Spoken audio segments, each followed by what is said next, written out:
realized they were living in the same situation as Valerie, but worse. There were people that were working for me, that cared about me, that were doing blood, sweat, and tears so that I could make $1 million a year, who couldn't afford basic necessities. And what's more, we have a really positive, nice culture, so no one was actually telling me, and no one was complaining about it, so I didn't even know. And I'm on this hike, and all of a sudden I realize this thing that I'm so angry about, I'm so angry that Valerie is not being paid more, and I'm doing the exact same thing to a third of the people that I go to work with every single day, that I say hi in the hall, that I'm happy to see, they like me, we have a good relationship, and I have created a structure that's putting them in this situation. I want to share a little bit about the genesis of my company, but before I do, I'll tell you a little bit about me. So I was born in Michigan. I'm the fourth of 6 kids. I have 3 older brothers. But when I was about 5 years old, in order to have a more livable lifestyle financially, my family moved across the country to a rural place called Idaho, and there was about 30 kilometers between us and the closest grocery store. So we lived in the country between a town of 2,000 people and a town of like 1,000 people, out in the middle of nowhere. And so I grew up in a very unique situation, and also I didn't go to school until I was 13, so I was homeschooled. Did they have homeschooling here? Was anyone here like study at home? One? Yeah. What's your name? Oh, sorry, I can't hear. But I'll come say hi later. So I was homeschooled, and I was sheltered out there. And when I went to school for the first time, when I was 12, 13 years old, I was used to being the coolest kid at the school since I was the only kid. And I thought I would get along really well with everybody and fit in, and I was really excited. And I got to the school, and I realized I had a hard time fitting in socially. And there was one time where I went to school and somebody explained to me that the t-shirt I was wearing wasn't expensive enough, so if I wanted to be accepted in the school, I needed to like save up and get a new t-shirt. So I saved up, and then I started wearing my proud brand name, I think it was a Billabong t-shirt, every single day. And then they told me, no, you can't wear the same t-shirt every day. And so I remember thinking, man, that would be so cool if I get 2 or 3 of these. But the other days I felt a little insecure, but I could get away with wearing it 2 days a week, and so those 2 days I felt really cool. And I remember one time in the locker room seeing my friend Kyle, who's a really nice guy. He had a really nice button-up Quicksilver shirt. And as he pulled it off in the locker room, we were changing for gym class, I noticed he was wearing my same brand name Billabong shirt underneath his shirt. And that was my first experience with true wealth. He didn't even need people to know he was wearing the Billabong shirt underneath it. It was just like an extra shirt to him. And so I had a hard time fitting in, but I got really lucky because I started a rock band with 2 of my best friends. And we just started to take off. And I'm sure everyone here has experienced it from different times, but sometimes you just have these amazing streaks where you keep getting lucky over and over and over again. So I met these guys, we started a band, we started playing a few shows. Our class around us said, well, let's do a big show for you guys, we'll help you organize it. We had 300 people come to our first ever concert, including 5 members of our favorite local rock band, who then proceeded to ask us to start opening for them, go on tour with them, and before you know it, we were being played on the radio nationwide. We were touring all over the place. We were having the time of our lives, and by the time we were 16, we played a show for 5,000 people. It's our biggest show ever. And then we did what all successful rock bands do when they get to the right point.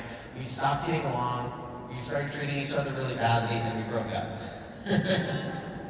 And all of a sudden, in my mind, even though 3 or 4 years had passed, I was back to being that 13-year-old that was having a hard time fitting in. But while I was building my band, I got to know a lot of independent small businesses. And I think whether you're here in Lisbon or Seattle or all over the world, the best place that we all want to go and hang out and experience our cities are wherever all these independent small businesses exist. They do so much to enhance our lives, but the owners of many of these businesses actually work harder than any of us. They'll work 14, 15, 16 hours a day. They'll put every penny that they've ever saved into their business, and they'll make probably less per hour than any of us would be willing to work for because they believe in themselves, they believe in their business. And so I got to know these people through my band, and I was really excited. I loved interacting with them. And that was how I initially got the idea for my business, because they would all complain about their credit card processing. And they would complain about they just wanted to get paid. But when they wanted to accept a credit card and get paid, it was really hard for them because they had to pay a ton of money to the bank, and sometimes they didn't get their money on time. They weren't sure when it was going to come. Their technology would fail. It was a very bad system. And so I just decided, I don't have a product, I don't have anything, but I'm going to roll up my sleeves. And this coffee shop owner, Heather, who always let us use her coffee shop as a venue for acoustic concerts, I said, I'm going to roll up my sleeves and help her redo her technology systems, renegotiate her payment systems with her bank. And so she was my first client. Initially, anyone want to guess what I charged her? $0. So she was my first client. I helped her out with that. But it was great because then she told her friends, and so I started helping out more businesses. And before you know it, I had a nice little practice where these independent business owners that I really liked and looked up to, I could help them out with something. And to be able to feel like I was serving people that I looked up to and earning their trust meant a lot to me. It really connected to me in a deep way that I have a hard time understanding or explaining. But this industry that I was trying to work against on behalf of these small business owners, it's so predatory and so unfair. So every time I would negotiate a fair deal for one of my clients, the industry would invent a new set of fees. And so I started to realize I needed to stitch together and try to create my own technology, my own product, if I wanted to serve these businesses over the long term. So I started doing that, and by the time I was in my first year of university, about halfway through, I finished my product, I was able to launch it, and all of my clients from my initial business came on board. So I owe them everything because they got me to that initial point of almost being break-even. But let me tell you about the glamorous life of a CEO at this point. I was living in an unfinished utility closet in the basement next to the washer and dryer without a bathroom. So it was not the best situation, and I didn't care. I was probably working 16 hours a day. I would do anything for anyone that was in this small business community because I knew ultimately the top currency that I could earn was not money, not by charging them. The top thing I could earn that would help my business over the long term was trust. So if they would come by, as one did, and tell me one time that he had a busboy walk off the job, I put on a busboy apron and I bussed tables for him for the night. So anything at all that I could do to serve these businesses, to earn their trust, to help them succeed, I would roll up my sleeves and try to do. And I remember less than 2 years in, I got to the point where I was making $30,000 a year, and I could afford a very small studio apartment in a bad building, in a bad neighborhood, and I felt like I was a millionaire at that point. Because I have a job that I love, and that is worth more than any amount of money in the world. And I was making enough money as a 19, 20-year-old to cover my basic necessities. So it just felt like heaven. And this was in about 2005, 2006 that I was feeling this way. So 2007 went by, same thing, really excited, really happy. And then 2008 comes. And at that point, I had about 40 employees. I wasn't making a ton of money, but I was making enough. I was really happy. And I thought that I could go on living like that forever, doing that forever, and I would just feel like a millionaire the rest of my life, regardless of how well we did financially, because I was serving these businesses that I cared about. I was doing the thing that I was really, I felt meant to do. September of 2008 rolls around, and in 3 weeks, we lost 20% of our revenue. We went from being a little bit better than break even to the point where we were losing tens of thousands of dollars every month. And we had about 7 months of savings in the bank. So 7 months go by, and there's no changes, and we are literally going to be completely out of business, and this dream, this amazing situation I got myself into, is going to be completely gone forever. So I got everyone together like this, and I said, if we all work together, and we keep our expenses where they're at, and we keep on growing, let's set a goal to grow our revenue, and in 5 months, be back to break even. Not even making money, but just breaking even so we don't have to shut down. We hit it in 4 months, and I started patting myself on the back because we had done so, and we were true to our values. We weren't going to do layoffs. We weren't going to do benefits cuts. We weren't going to do pay cuts. And most importantly, we weren't going to reduce the services to our clients, and we weren't going to raise their fees to make up for the fact that we hadn't anticipated this financial crisis. So all of a sudden, as soon as I felt proud of myself and I was out of the woods, our largest customer went bankrupt. And I learned everything about bankruptcy law. And we came this close to going down with them. But I got appointed by the court to help the company be broken up in an orderly way. And the court could see that we were a real asset to whoever was going to acquire these bankrupt assets of the company. And so they decided to allow us to survive through that process, just barely. So, just barely survived. And at this point, I'm a little too scared to be proud and patting myself on the back. So, but maybe I'm a little proud. Think of maybe a time where you felt proud and scared. What do you do in that moment? If you're me, right? You've been building this business, enjoying the service aspect. You realize you were naive. Now you're going to lose your dream. The pendulum swings back. And so we got ultra efficient. We started growing really fast. We got very financially savvy. We started making a lot of money, and we were still being true to the values of supporting our clients, but we needed our piece. And so that fear and that pride inspired, I think, a little bit of, not quite greed, but maybe self-protectionism. And so we started making a bunch of money. And we got to 2011, and we were fully recovered at that point, and doing really well, and making a lot of money. But there was still something that wasn't quite right, and it took one of my coworkers and having an interaction with them to realize it. Do you ever get the feeling like somebody's maybe a little bit upset at you, but they're not talking to you about it, and you're not sure why? I had that feeling about a coworker of mine, and so I did the Dan Price thing to do when you're in that situation. I cornered him in a parking lot. And I said to him, what's going on? Tell me what's wrong. And he said, you're ripping me off. You're not paying me enough. You're ripping off everybody that works for you.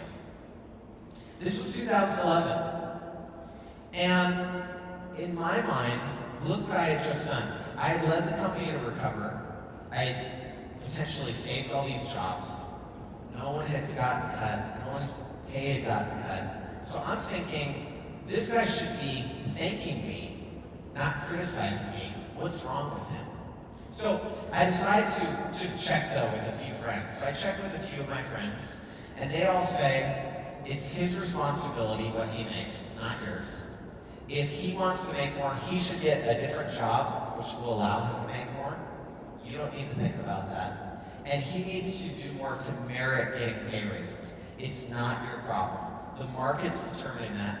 And I actually said to him, look, human resources determines the pay ranges for each job. Your manager determines where you fit in those pay ranges. What do I have to do with your pay? What are you looking at me for? I don't have anything to do with your pay. Well, of course I was spouting all this, and he needed to break through it. So he said to me something that rang in my ears for 3 days. He said, I don't know about any of those things, but I got a feeling deep down, you're okay with the fact that you get to pay me as little as possible. And anything that you save by paying me less is going to go into your pocket. He said, I think you like that. So again, I talked about it to all my friends for 3 days. They all said he was completely wrong. It was totally ridiculous. And after 3 days and 30 or so conversations, I felt like I still needed to ask one more friend.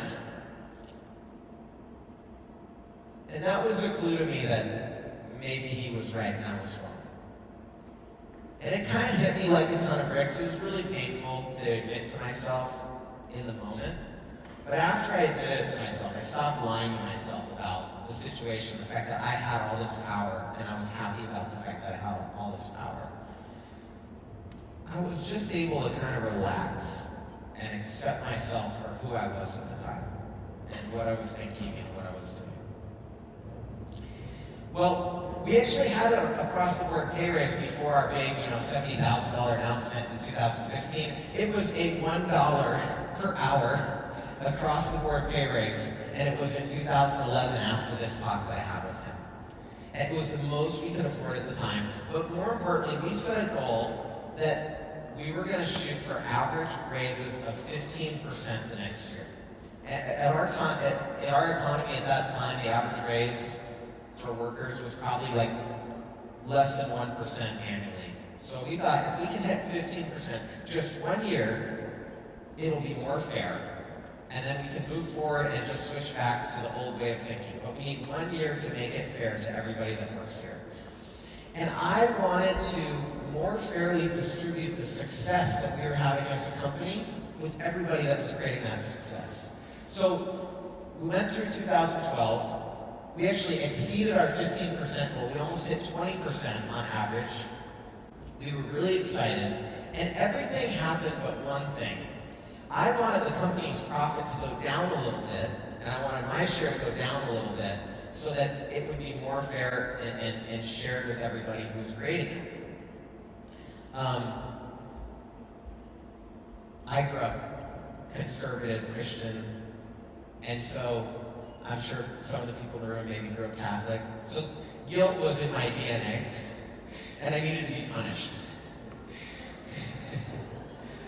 At the end of 2012, everything happened according to plan except one thing. Our profit went up. It didn't go down. And so I said, we're going to do the same thing for 2013. We're going to try again because we need our profit to go down. We need to be more fair.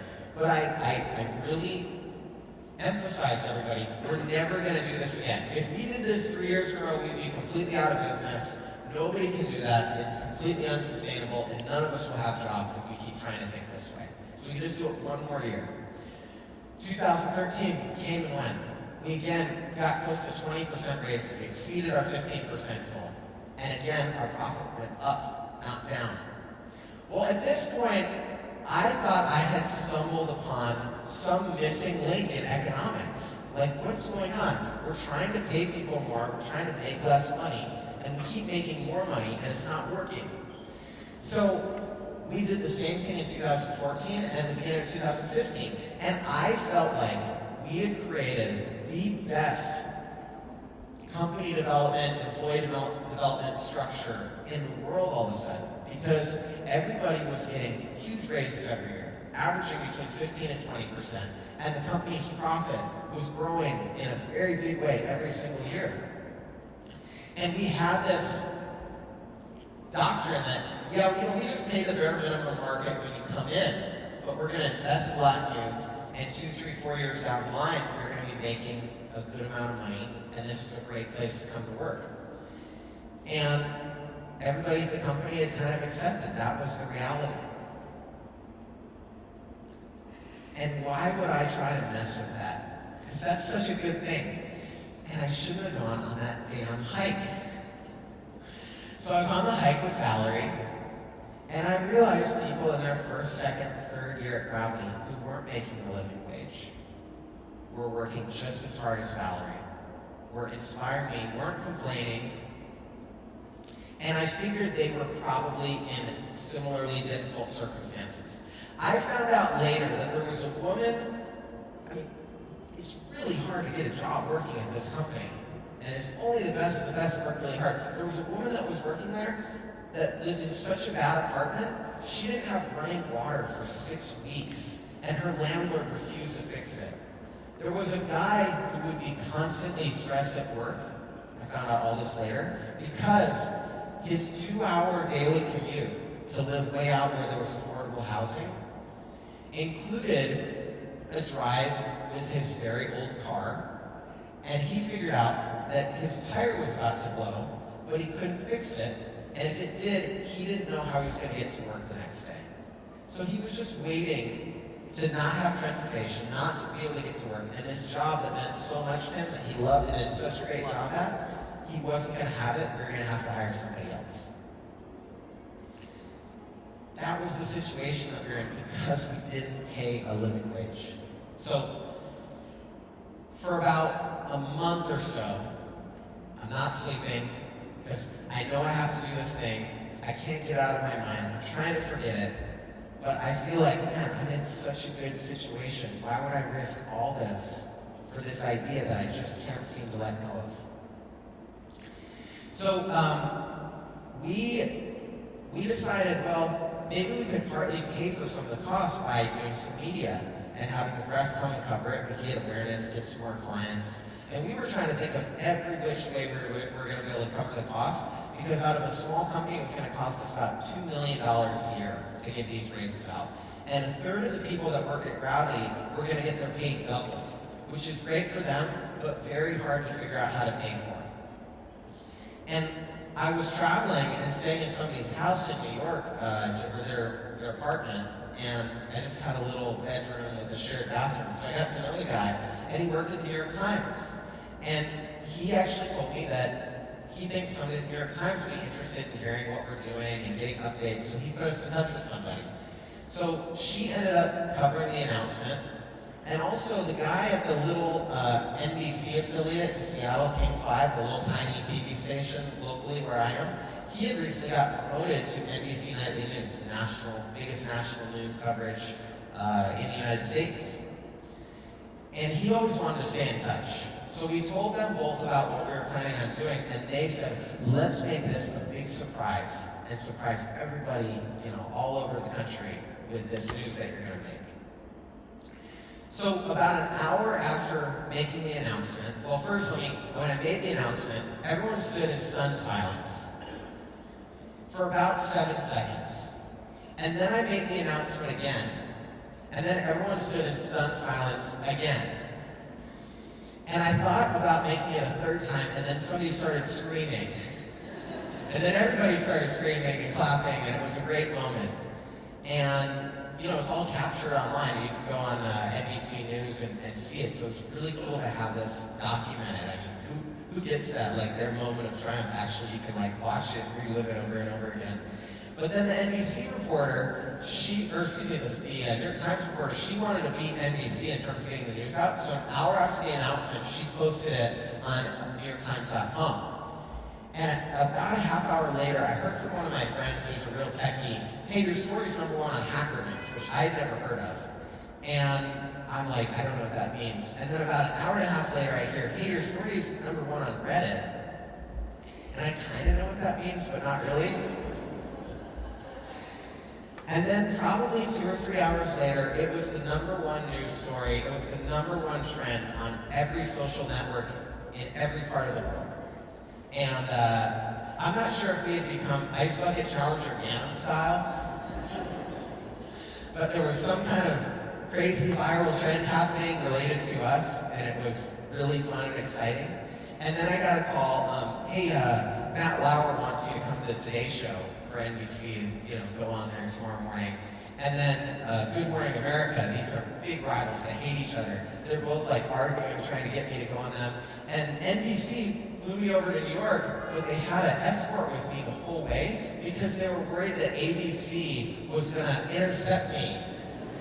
And they said that in the past, somebody like me, ABC had sent a limo and tried to encourage the guests to get in the wrong limo. And by the time they realized what had happened, they were already on air. And so they did the whole segment with ABC Good Morning America instead of, and the Today Show was just like, where's our guest? So it was a weird situation. But I had to ask myself, what's the purpose of this? Like, why am I in this situation? And it connected to something that's always been a big part of me that I figured out maybe 5 or 6 years ago, which was mentioned in the introduction. To me, my life goal, professionally, is just one thing. I want to be a small speck in a revolution where business is about solving problems of humanity.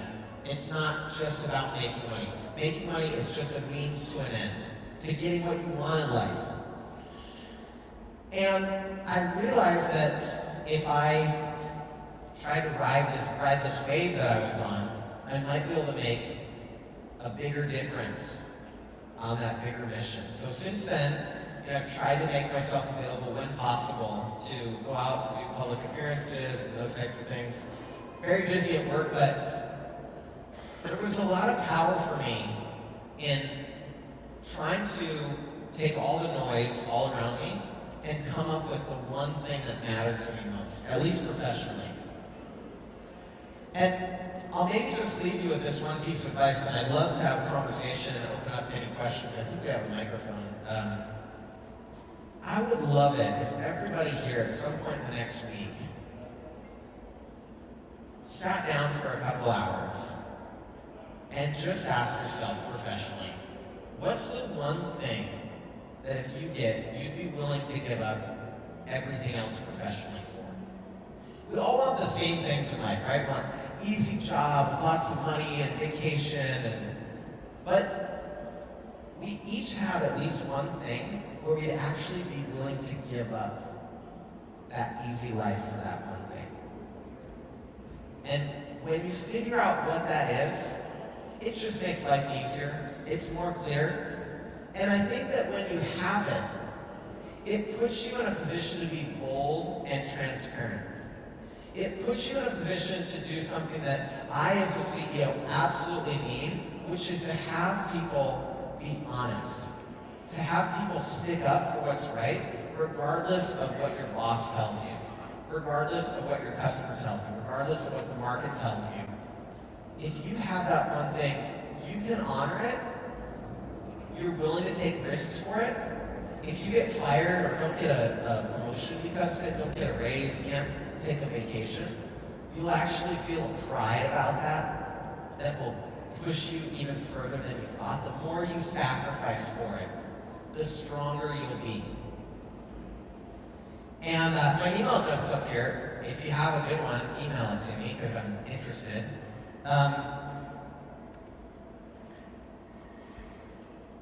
I think that each of you are CEOs. I think you're the CEO of your own life and your own career. And if you don't take that responsibility and take charge of those things and decide what you think is right, as opposed to listening to what other people think is right, no one else is going to take on that responsibility for you. So that to me is the thing that I'm trying to figure out, honor, and grow toward. And we've done a lot of things that people have called crazy or called other things too. And I think we're going to keep doing things that are a little bit crazy. But as long as I can keep doing the things that I believe in, I feel like my life's going to be happier than the easy life with all the money and the vacation and all those types of things. So I appreciate you having me. Let's do questions. Do we have a mic? Yeah. Oh, no.